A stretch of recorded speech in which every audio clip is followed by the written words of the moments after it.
Welcome to Ramesh sir study songs. ఇంతకుముందు వీడియోలో past incidents, past festival, past birthday, next future birthday, ఫ్యూచర్లో మనం చేసే పనులను కూడా ఎలా చెప్పాలో మనం నేర్చుకున్నాం. ఇప్పుడు కామన్గా నువ్వు ఎలా జరుపుకుంటావు అని నేను అడుగుతా.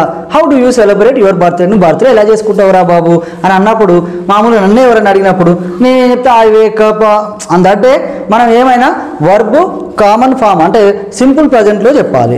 మామూలుగా I wake up at 5 AM, then brush my teeth అనాలి. కాబట్టి పాస్ట్లో రావద్దు. మామూలు పాస్ట్లో ఏమో మామూలుగా అంతకుముందు బర్త్డే ఎట్లా చేసుకున్నావు అంటే ఐ వోకప్ అనాలి. తర్వాత ఫ్యూచర్లో నువ్వు ఎలా చేసుకుంటే ఐ విల్ వేకప్ అని చెప్పినాం కదా. ఇప్పుడు మాత్రం I wake up, I brush my teeth, I complete my daily routines, I take blessings, I go school, I distribute chocolates, I listen, I play games. ఇవన్నీ కూడా common. I play games, I have lunch at 12:30 PM, then I play games with my friends, I return home, I ask my father, daddy please bring me cake. My father brings, my father got వేరే కాబట్టి my father brings cake, big cake and chocolate. I invite my friends, relatives, neighbors. So at 7 PM I cut the cake. My father bring chocolate. My father and my mother distribute chocolates. I distribute chocolates, cake, mixture to everyone. My mother make biryani on that day.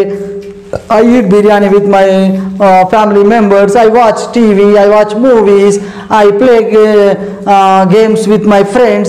I go to bed at 10 PM. ఈ విధంగా మనం కామన్గా ఆ రోజు నేను చేస్తా, నా birthday రోజు నేను రోజు చేసేది ఎప్పుడైనా ఇలానే చేస్తా అని చెప్పడానికి మీరు అన్నీ కూడా వర్బ్ ఈ ఫామ్ చెప్పాలి. లేకపోతే నెక్స్ట్ నువ్వు August 15 ఎట్లా చేసుకుంటారు అంటే independence day, how do you celebrate independence day in your school అంటే అది కూడా కామన్గా ఎట్లా చేసుకుంటావు అని చెప్పడము. తర్వాత బర్త్డే ఎలా చేసుకుంటావు సార్, లేకపోతే ఫెస్టివల్ ఎలా జరుపుకుంటావు, ఈ అన్ని అంశాలు కూడా నేను ఇంతకుముందు వీడియోలలో చెప్పినట్టే కేవలం ఇక్కడ మాత్రం కామన్గా చేసుకునే ఎలా చేసుకుంటావు అని అన్నప్పుడు మాత్రం నెక్స్ట్ బర్త్డే ఎలా చేసుకుంటావు అప్పుడేమో వీల్ అని చెప్పు, లేకపోతే పాస్ట్ బర్త్డే ఎలా చేసుకున్నావు అన్నప్పుడు పాస్ట్ టెన్స్లో చెప్పు. కానీ నువ్వు ఎట్లా చేసుకుంటావు కామన్గా, నువ్వు ఆ రోజు ఏం చేస్తావు, రేపు ఏం చేస్తావు అంటే ఏమో ఫ్యూచర్, కానీ నిన్నేం చేస్తామంటే పాస్ట్.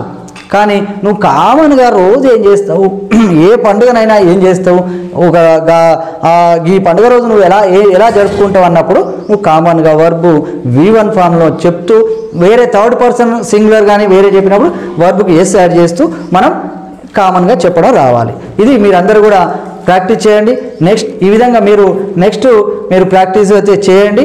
బాగా ప్రాక్టీస్ తోటి, కేవలం ప్రాక్టీస్ తోటే మీకు ఈ ఇంగ్లీష్లో మాట్లాడడం అనేది మీకు వస్తుంది. కాబట్టి ఖచ్చితంగా నేను పాస్ట్, ప్రజెంట్ మరి ఫ్యూచర్ అంశాలను కూడా చెప్పడం రావాలి. కాబట్టి ఓకే, ఇది ఈరోజు వీడియో. మరో కొత్త అంశంతో మళ్ళీ కలుసుకుందాం. Okay, bye. ఈ వీడియో కనుక మీకు నచ్చినట్లయితే లైక్, షేర్ మరియు కామెంట్ చేయండి. మరిన్ని వీడియోస్ కోసం మా ఛానల్ని సబ్స్క్రైబ్ చేసుకోండి.